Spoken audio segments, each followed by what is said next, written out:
दुनिया में दो तरह के लोग होते हैं, एक जो हमेशा मांगते हैं और दूसरे जो देना जानते हैं।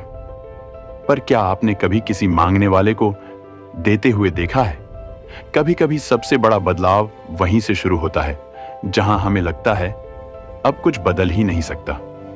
ये कहानी एक भिखारी की नहीं है, ये कहानी है एक सोच की, जो एक फूल से शुरू होकर हजारों जिंदगियां बदल गईं। वो हर दिन उसी प्लेटफॉर्म पर बैठता, सुबह की पहली ट्रेन से लेकर रात की आखिरी सवारी तक वही पंक्ति, कुछ दे दीजिए बाबूजी। लोग कभी सिक्के फेंकते, कभी अपशब्द, पर वो चुप, क्योंकि भूख सवाल नहीं करती। लेकिन हर दिन जब वो थक कर वहीं लेटता तो छत की ओर देखकर पूछता, क्या मेरी जिंदगी का कोई मतलब है? उस दिन स्टेशन पर एक नया चेहरा दिखा, लंबा, चमकते जूते, हाथ में लेदर बैग। भिखारी की नजरें चमकी, आज कुछ बड़ा मिलेगा। वो दौड़ कर गया, पर वो आदमी मुस्कुराया और बोला, तू हमेशा मांगता ही रहता है, कभी कुछ दिया भी है? भिखारी चुप, मैं व्यापारी हूं, मेरा जीवन लेन देन पर चलता है, बिना दिए कोई कुछ नहीं देता। ट्रेन की सीटी बजी और वो आदमी चला गया, लेकिन उसके शब्द स्टेशन पर रह गए। उस रात भिखारी सो नहीं पाया, उसका दिमाग शोर से भर गया था। मैं हमेशा मांगता हूं, पर क्या मैं देने लायक नहीं हूं? क्या मांगना ही मेरी पहचान है? वो स्टेशन के कोने में बैठा रहा, 3 दिन तक सिर्फ सोचता रहा। शरीर कमजोर हुआ, पर अंदर कोई और चीज जागने लगी। चौथे दिन सूरज की किरणों के साथ स्टेशन के पास कुछ फूल खिले हुए मिले। वो कुछ पल रुका, उन्हें देखा और कुछ तोड़ ली। वो कोई योजना नहीं थी, बस एक ख्याल था, क्यों ना कुछ ऐसा दूं जो मुफ्त भी हो और कीमती भी। उसने फैसला किया, अब जब कोई मुझे भीख देगा मैं बदले में फूल दूंगा। अगली सुबह वही ट्रेनों की भीड़, लेकिन अब भिखारी के हाथ में फूल थे।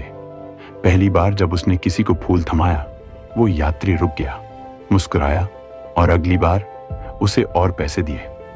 अब वो सिर्फ भीख नहीं दे रहा था, वो अनदेखी खुशी दे रहा था।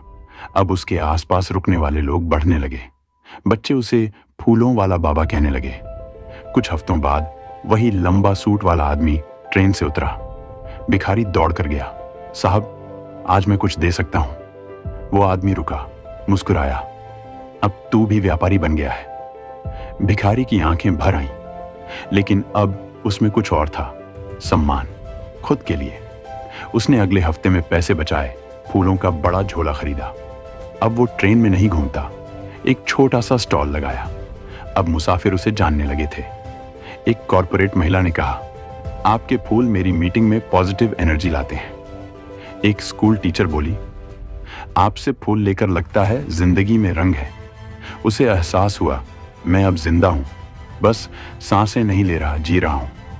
6 महीने बाद वही आदमी एक बार फिर स्टेशन पर मिला, अब दोनों सूट बूट में। भिखारी बोला, हम तीसरी बार मिल रहे हैं।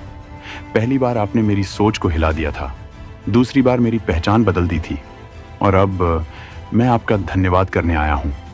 वो आदमी मुस्कुराया, मैंने कुछ नहीं किया, तूने वो देखा जो कोई और नहीं देख पाता, अपने भीतर का व्यापारी।